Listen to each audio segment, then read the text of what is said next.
Welcome to June's Business Outlook Survey press conference call. My name is Catherine Dibbling, Senior Media Representative, and with me today is Mike Trebling, Senior Economic Analyst. We will be talking about June's manufacturing survey and taking questions from reporters Daniel Basis from Reuters and Kathleen Madigan from Dow Jones. First, Mike will give a brief summary of the report. Mike? Thanks, Kathy. Responses to our monthly manufacturing survey suggest that regional manufacturing is weakening this month. The survey's indicators for activity and new orders turned negative this month, but indicators for shipments and employment fell but remain slightly positive. Indicators for prices show a continuing trend of moderating price pressures. Both of our price indexes remain positive but have been declining in the last few months.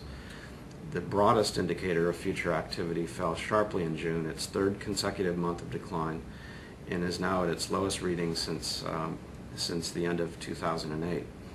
Our special questions this month address the firm's pricing since the beginning of the year and the prevalence of surcharges and escalation charges related to transportation, energy, and commodity price increases.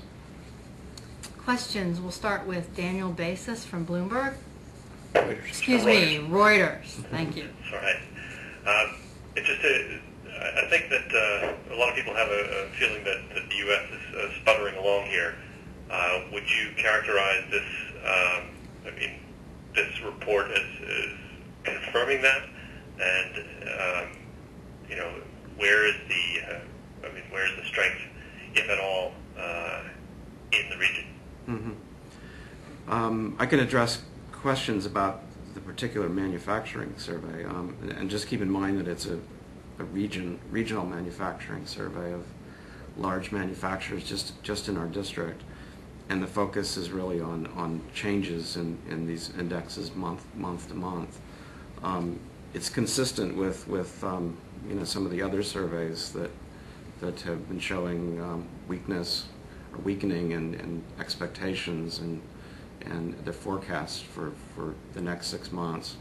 And of course our counterpart survey in New York showed a similar decline published yesterday.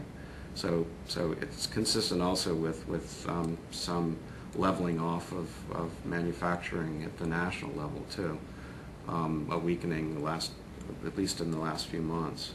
So it's consistent with other measures that are showing some slowing of growth. Kathleen Madigan, Dow Jones. Can you parse out how much of this might be related to the weakness in the auto industry? Do you have a sense of what percentage of the respondents are automakers or auto part suppliers? Right. The transportation sector in our district is a much smaller portion of the survey, maybe 5%, and some of these transportation companies are not auto producers. So in general, the district is much less concentrated. With respect to the question of auto industry and the effects of the Japanese situation, we did survey these same firms 2 months ago, and about 10% of the firms indicated some impacts. But we haven't since asked that question since 2 months ago, and the comments that we've received haven't been addressing those things in particular. There have been some firms that have been affected by electronic parts and the like, but I wouldn't characterize the results as being based upon just transportation impacts. Follow-up questions. Daniel Basis from Reuters. What impact do you think the sugar shock effect really is coming off of QE2? Are we starting to witness some of that now, if at all, or do we have to wait further to kind of feel how government stimulus has impacted the regional manufacturing sector? Right. The questions really do address just the changes in these firms' situation month to month. we ask about general activity, and that may come as close to an appraisal of general conditions affecting the firms. But we ask them in specific form, about their orders and their shipments and employment. We do ask them about 6-month forecast, and that those indexes have shown some slide down the last few months, and the trend continued this month. And the comments that we get on the 6-month forecast, or in general, they do talk about macroeconomic effects and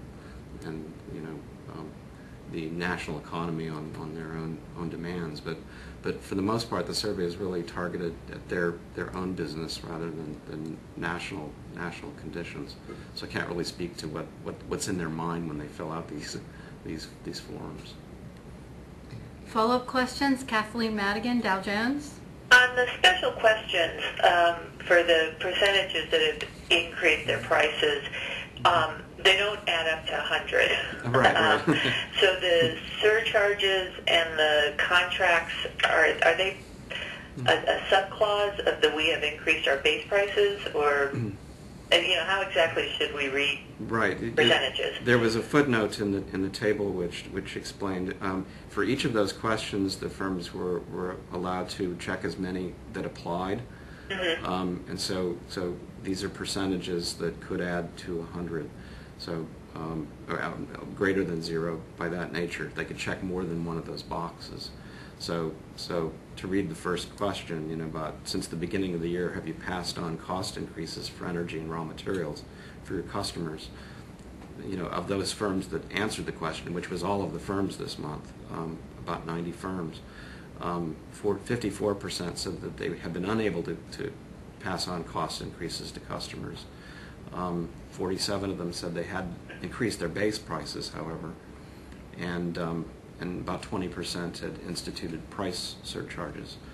And then we asked about whether their suppliers had instituted such surcharges and got much higher percentages of firms that were facing surcharges for transportation, energy, and commodities.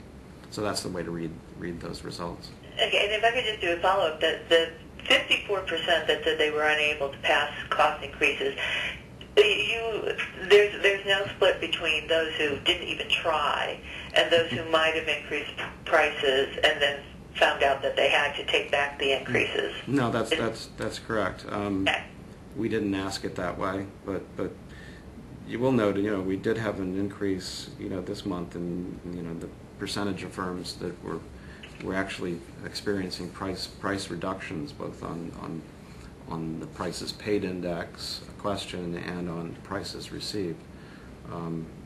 12% of the firms, for example, reporting price decreases for their own products. So some of this may be reversal of some of these energy and commodity cost increases, or it could be just general weakness in their demand conditions, or bringing back some of the price increases that they had tried to pass on earlier. We don't know from these results.